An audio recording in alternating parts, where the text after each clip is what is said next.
le ministre apparemment bu ñu la déggee nga wax ak tey tam ni nga exprimé wu lors de la conférence de presse du gouvernement apparemment tout semble être donc prêt pour année scolaire ñu am année scolaire bu jaar yoon mais de l'autre côté des syndicats d'enseignants se signalent te yow sax sànq wax nga ni def ngeen lépp li ngeen war a def est-ce que am nga certitude ni année scolaire bu jaar yoon sans grève mën na am ci réew Sénégal 2025 2026.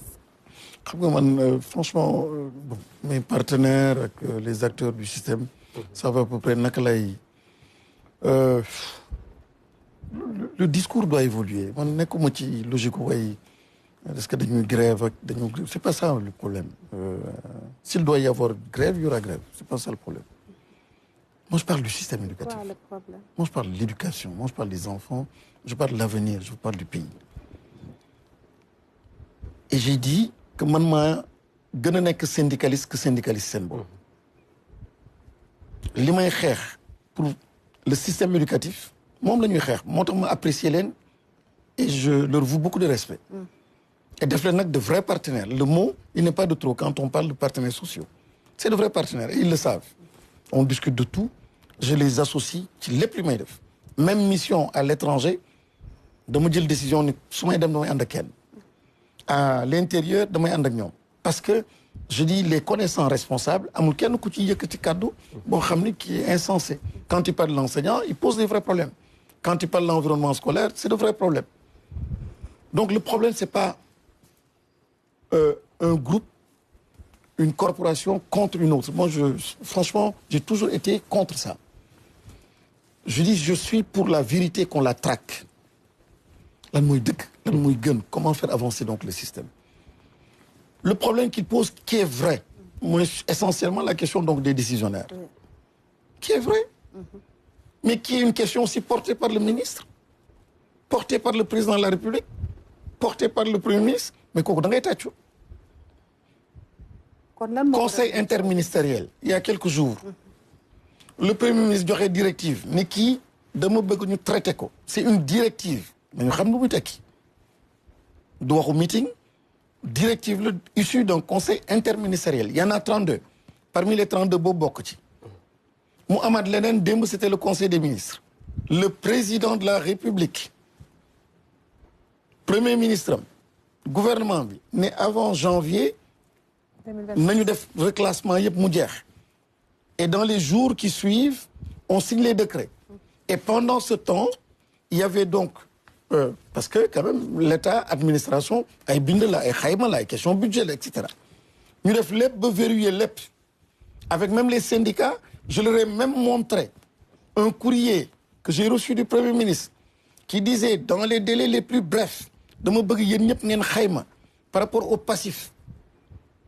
Yi ñu doon discuter avec donc les syndicats. Won naa ko yenn acteurs donc du monde de parmi les partenaires sociaux.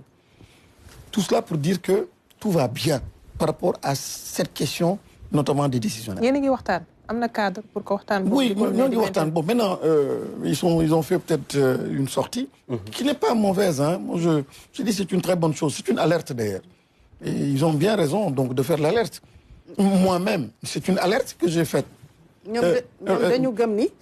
En fait def ngeen jéego yi président signé na décret bi mais li nee na li leen leer ba leer mooy janvier xam nañ ni loolu mënul nekk à partir de loolu nag moom vraiment ça moom vraiment non moi je dis je les considère tellement responsables qu'ils ne pourront pas se prononcer comme ça je dis man leer na ma ni au mois de janvier je dis ñi ma xam sont assez responsables donc c'est une alerte et cette alerte là moom laa joxe moom le ministre de la fonction publique joxe moom le d'autres collègues joxe et sensibiliser donc les autorités qui étaient déjà sensibilisées et aujourd'hui jël nañu dogal yoo xam ne war nañ ko jël maintenant loo xam ne 10 ans la dañ ko fekk mu nekk un passif ñëpp soloon brassard rouge man ma bokk ci gouvernement yëpp bokk ci tey jii ñu saafara ko da ngay nekk bravo et il y a un horizon temporel ça aussi c'est une information extrêmement importante on te dit d'ici janvier loo koy leer na bañ koy da ngay nekk taxawal ma xaar kay ba janvier